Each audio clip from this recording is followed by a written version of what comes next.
Hello friends, last video में हमने बात की थी डाइजेस्टिव सिस्टम ऑफ एम्फियोक्सिस के बारे में। अभी सर्कुलेटरी सिस्टम ऑफ एम्फियोक्सिस की बात करते हैं। इसमें जनरल ब्लड के बारे में, साइनस विनोसिस के बारे में, ब्लड वेसल्स के बारे में। ब्लड वेसल्स मोस्टली जो उसमें पेट्रोमाइजोन में और लेबियो रोहिता में करवा रखे हैं उससे रिलेटेड है। और ब्लड सर्कुलेशन की बात करेंगे, फिर हम बात करेंगे रेस्पिरेटरी सिस्टम की। तो ज़्यादा डिटेल में नहीं करवा रखा, सिर्फ एग्ज़ाम पॉइंट ऑफ व्यू से जो इम्पोर्टेंट चीज़ें हैं वो लिखवा रखी है। बाकी आप इसमें ऐड ऑन कर सकते हो विद रिस्पेक्ट टू पेट्रोमाइजोन। जो सर्कुलेटरी सिस्टम है एम्फियोक्सिस में वो क्लोज टाइप का मिलेगा। इसके अंदर इसकी करेक्टरिस्टिक्स कुछ क्या होंगी कि एब्सेंस ऑफ हार्ट यहाँ पर प्रेजेंट नहीं होता। जो साइनस विनोसिस है वो एज एन हार्ट काम करेगा, कि हार्ट के जो एब्सेंस है, किडनी की जो एब्सेंस है उसे कंपनसेट करने का काम करता है। दूसरा, इनके अंदर कोई भी रेस्पिरेटरी पिगमेंट प्रेजेंट नहीं होता। जो ब्लड वेसल्स हैं वो आर्टरीज और वेन्स की फॉर्म में डिफ्रेंशिएटेड नहीं मिलेंगी। इनकी जो ब्लड वेसल है वो हाईली कॉन्ट्रैक्टाइल वॉल की बनी हुई है और वाल्व्स प्रेजेंट है। मतलब जो हार्ट की कमी है उसे कंपनसेट करने का काम किया जा रहा है ब्लड वेसल्स के थ्रू और साइनस विनोसिस के थ्रू। ब्लड की बात करें तो ब्लड के अंदर कोई भी हीमोग्लोबिन प्रेजेंट नहीं होगा, ना ही कोई ब्लड कार्पसेल्स प्रेजेंट होंगी जैसे कि WBC, RBC। और जो इनसफिशिएंट कोऑर्डिनेशन है ब्लड वेसल्स के बीच में, तो जो ब्लड सर्कुलेशन है वो काफ़ी स्लो रेट पे होगा और बॉडी के अंदर ब्लड का लो ही प्रेशर होगा, क्योंकि कोई कॉन्ट्रैक्टाइल ऑर्गन नहीं है मेन हार्ट की तरह। तो जो प्रेशर है वो कम रखा जाएगा ब्लड का, और ब्लड का कोई भी रोल नहीं होगा गैसियस ट्रांसपोर्टेशन में। बट ये फूड और वाटर के ट्रांसपोर्टेशन में हेल्प करेगा। गैसियस का इसलिए नहीं है क्योंकि कोई रेस्पिरेटरी पिगमेंट प्रेजेंट नहीं है। साइनस विनोसिस की बात करें तो जो साइनस विनोसिस है वो कंपनसेट करता है हार्ट और किडनी की कमी को। इसके पास thin walled non contractile large size का साइनस विनोसिस प्रेजेंट होगा। और ये हार्ट का जो पेस मेकर है उससे हम इसे कंपेयर कर सकते हैं, उसके जैसा थोड़ा सा वर्किंग है।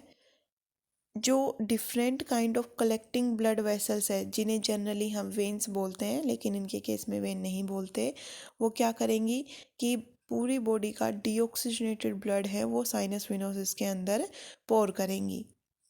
ब्लड वेसल की बात करें तो ब्लड वेसल इनके अंदर ventral aorta, afferent branchial arteries, efferent branchial arteries, lateral dorsal aorta, median dorsal aorta, subintestinal vein, hepatic portal vein, cardinal vein and parietal vein. ये हम पेट्रोमाइजोन में पढ़ चुके हैं, वहाँ से लिख सकते हैं। जैसे कि जो वेंट्रल अरोटा है, साइनस विनोसिस से वेंट्रल अरोटा राइज होगा। फिर जो गिल्स हैं उनके पास एफरेंट ब्रेंकियल आर्टरीज के थ्रू डीऑक्सीजनेटेड ब्लड जाएगा। यहाँ से oxygenated blood efferent branchial arteries collect करेंगी।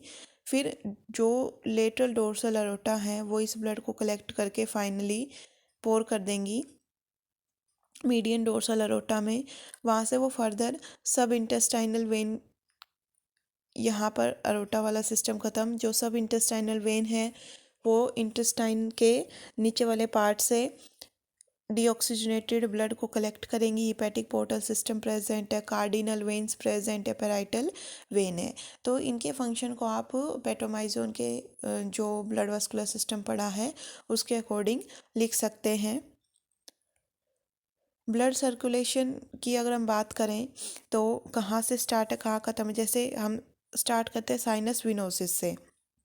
साइनस विनोसिस से वेंट्रल अरोटा के थ्रू एफरेंट ब्रेंकियल आर्टरी से ब्लड जाएगा गिल्स में। गिल्स से इफरेंट ब्रेंकियल वेसल्स कलेक्ट करेंगी, वो डालेंगी लेटरल डोर्सल अरोटा में। यहाँ से जैसे दो लेटरल डोर्सल अरोटा राइज होती हैं वो मिलके एक मेन डोर्सल अरोटा बनाएंगी। जो मेन डोर्सल अरोटा है यहाँ तक मेन अरोटा सिस्टम चलेगा, आर्टरी सिस्टम चलेगा। फिर इंटेस्टाइनल प्लक्स के थ्रू ब्लड जाएगा इंटेस्टाइन में, और जो इंटेस्टाइन है वहाँ पर ऑक्सीजन का यूज़ करके डीऑक्सीजनेटेड ब्लड है वो सब इंटेस्टाइनल वेन के थ्रू हिपैटिक पोर्टल वेन से होता हुआ हिपैटिक वेन से साइनस विनोसिस में डाल दिया जाएगा। फिर जो कोडल आर्टरी है वो टेल को, कोडल रीजन को ऑक्सीजनेटेड ब्लड देगी। वहाँ से जो डीऑक्सीजनेटेड ब्लड है वो कोडल वेन कलेक्ट करेगी, सब इंटेस्टाइनल वेन में डालेगी, फिर वैसे ही हेपेटिक पोर्टल वेन के थ्रू होते हुए पोर्टल वेन से साइनस विनोसिस में ब्लड पोर कर दिया जाएगा। एक जो मीडियन डोर्सल अरोटा है वहाँ से डायरेक्ट पेराइटल वेन के through deoxygenated blood sinus venosus में डाला जाएगा। इसके अलावा जो कार्डिनल वेन है वो डक्टस क्यूवेरी के थ्रू साइनस विनोसिस में डीऑक्सीजनेटेड ब्लड को डालेगी।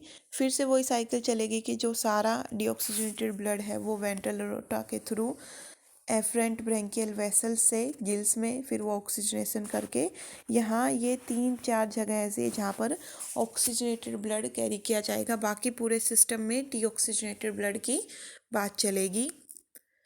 जो प्लान है ब्लड सर्कुलेशन का एम्फिओक्सिस में वो टिपिकल वर्टिब्रेट प्लान के ऊपर बना हुआ है। ब्लड फ्लो करेगा फॉरवर्ड डायरेक्शन में, जो कि वेंट्रल साइड की ब्लड वेसल है उनमें वेंट्रल अरोटा हो गया, सब इंटेस्टाइनल वेन हो गई, पोस्टीरियर कार्डिनल वेन हो गई।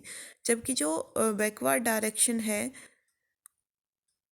में जो बैकवर्ड डायरेक्शन है उसमें ब्लड फ्लो करेगा जो डोर्सल ब्लड वेसल है, जैसे कि lateral median dorsal aorta, anterior cardinal when, short में लिखवा रखा है पहले BDFB, backward in dorsal, forward in ventral.